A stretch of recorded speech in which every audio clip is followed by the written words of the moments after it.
Hi hello అండి. నేను ఇంకొక వెరైటీతో వచ్చాను. ఏంటి అంటే నేను చాలా రోజుల నుంచి చేపలది కారం పొడి చూపిద్దామని అనుకుంటున్నా. ఈరోజు తీరింది నాకు. ఇక ఇవి ఎలా ఉన్నాయి, సన్నగా ఉన్నాయి చేపలు. ఏం చేపలు అంటే రొయ్యలు అంటారు, సన్నటి రొయ్యలు అంటాయి. ఈ సన్నటి రొయ్యలు మేము ఎప్పుడు ఇంట్లో చేయలేము, కానీ మా అమ్మ చాలా చేసి పెట్టేది. ఇది ఇట్లా కారం పొడి చేసుకొని తినేది. మళ్ళీ నాకు మా అమ్మ వంట గుర్తుకొచ్చింది. మళ్ళీ చేద్దాం ఇది ఒకటి అన్నట్ల చేద్దాము, చూపిద్దాం వీడియోలు అన్నట్ల తీసుకున్నాను.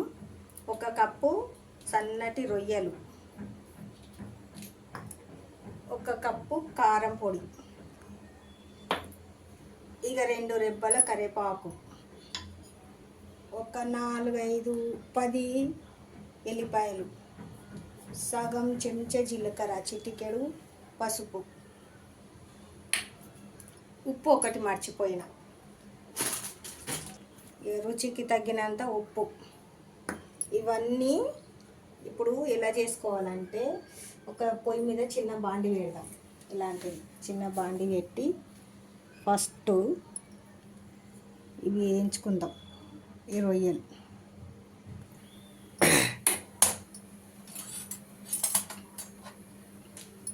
చిన్న బాండీలా ఈ రొయ్యల అంచే ఇల్లు మొత్తం కంపు లేచిపోతుంది. ఇది వాసనకి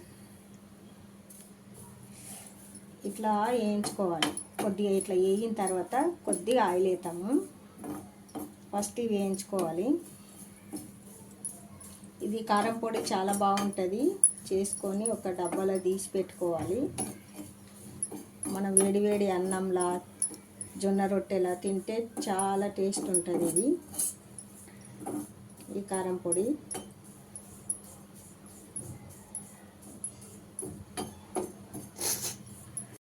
కొద్దిగా ఆయిల్ వేసుకుందాం. ఇగో ఇంత ఆయిల్ వేసుకుందాం. కొద్దిగా వేసిన, కొద్దిగా ఆయిల్ వేసి కొంచెం ఆయిల్లో పెట్టుకుందాం. మంట ఆయిల్ పెట్టుకొని వేయించుకుందాం. ఇది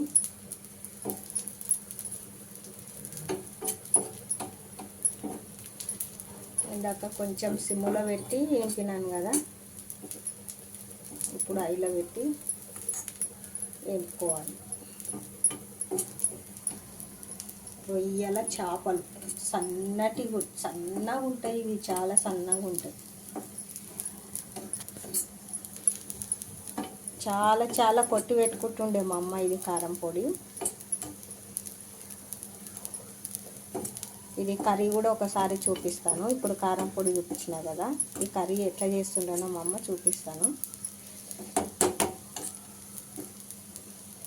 ఇప్పుడు సిమ్లో పెట్టుకున్నాను మంట.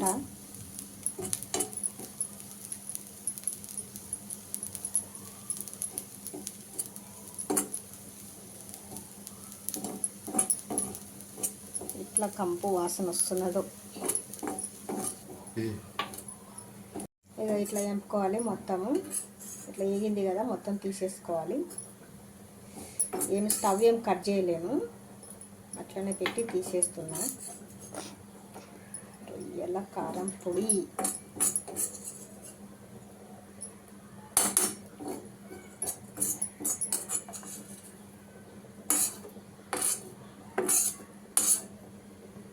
పక్కన పెట్టేసుకొని, ఇప్పుడు కరివేపాకు ఉంది కదా, కరివేపాకు కూడా దీంట్లోనే ఎంచుకోవాలి.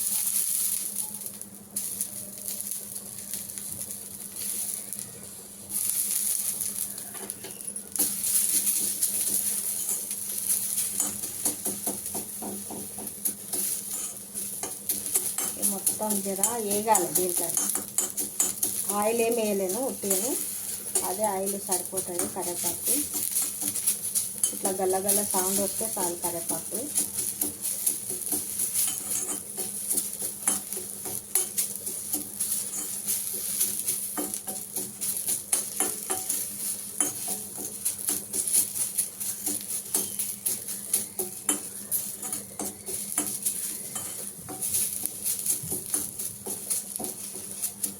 సిమ్ములో పెట్టి ఎంపుతున్నాను కరివేపాకుని. నేను ఆయిల్లో పెట్టిన అనుకున్నారు మీరు, సిమ్ములోనే పెట్టిన.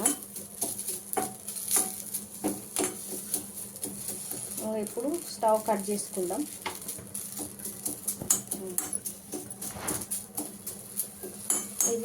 మిక్సీలో వేయాలి. ఎట్లా వేయాలో చూపిస్తాను మీకు. ఇప్పుడు ఈ కరివేపాకు ఉన్నాయి కదా, కరివేపాకు, జీలకర్ర, ఈ ఎల్లిపాయలు, పసుపు అన్నీ దీంట్లో వేసేయాలి. ఇప్పుడు ఉప్పు ఉంది కదా, రుచికి తగ్గినంత ఉప్పు వేసి ఇప్పుడు ఇది మిక్సీ పట్టాలి.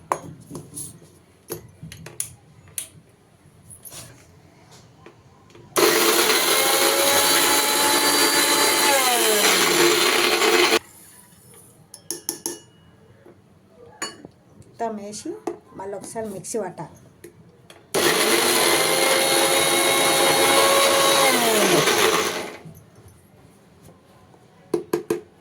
అయితే కదా ఇప్పుడు కారం పొడి వేసేయాలి. మొత్తం వేసేయాలి కారం పొడి.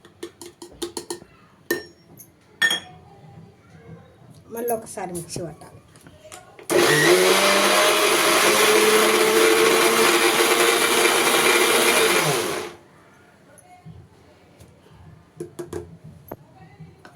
ఇట్లా కలుపుకుందాం.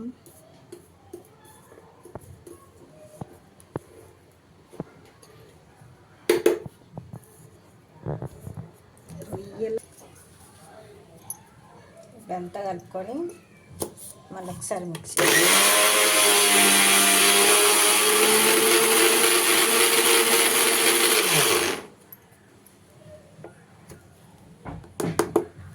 చూడు ఎంత బాగా అయిందో.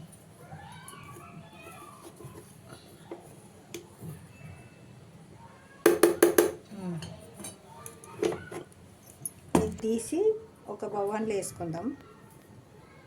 వేసుకొని జరా వేడి ఉంటుంది కదా, మిక్స్ చేస్తే ఒక సీసాలో వేసి పెట్టుకుందాం.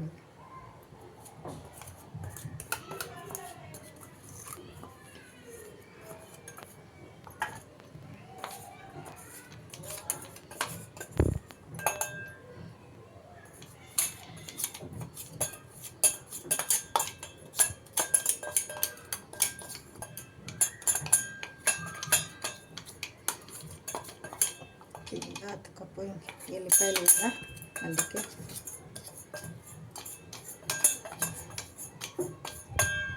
మొత్తం ఇట్లా ఇది కొంచెం ముద్ద ముద్ద అయింది. చల్లారినాక ఒక సీసాలో నింపి పెట్టుకోవాలి. మీరు ఎప్పుడు వేడి వేడి అన్నంలో, జొన్న రొట్టెలా, చపాతీ కూడా బాగుంటుంది. తినాలి ఇట్లా, చాలా బాగుంటుంది. మా అమ్మ ఇట్లా చేసి పెట్టుకునేది. ఈ కారం పొడి రొయ్యల కారం పొడి. ఇంతేనండి ఈరోజుది. మీరు కూడా ఇట్లాగే భవానీ వంటలల్లో ఇట్లా వెరైటీగా కారం పొడి ఇట్లా చేసుకోండి. మీరు కూడా చేసుకొని ట్రై చేసి తిని చూసి ఎలా ఉన్నాయో కామెంట్స్ పెట్టండి. భవానీ కిచెన్ చూద్దాం, ఎవరెవరు పెడతారో చూస్తాను. ఎవరు కామెంట్స్ వస్తాయో నాకు. బాగున్నదో లేదో ఒకసారి పెట్టండి. బాగుందా లేదా? బాగుంది అండి, సూపర్. కారం, ఉప్పు అన్నీ సరిపోయినాయి. మీరు కూడా ఇలాగ చేసుకోండి. భవానీ వంటలల్లో ఈ రొయ్యల కారం పొడి వేసుకొని ఎలా ఉన్నదో నాకు కామెంట్స్ పెట్టండి. మళ్ళీ ఒక వెరైటీతో రేపు కలుద్దాం. బాయ్.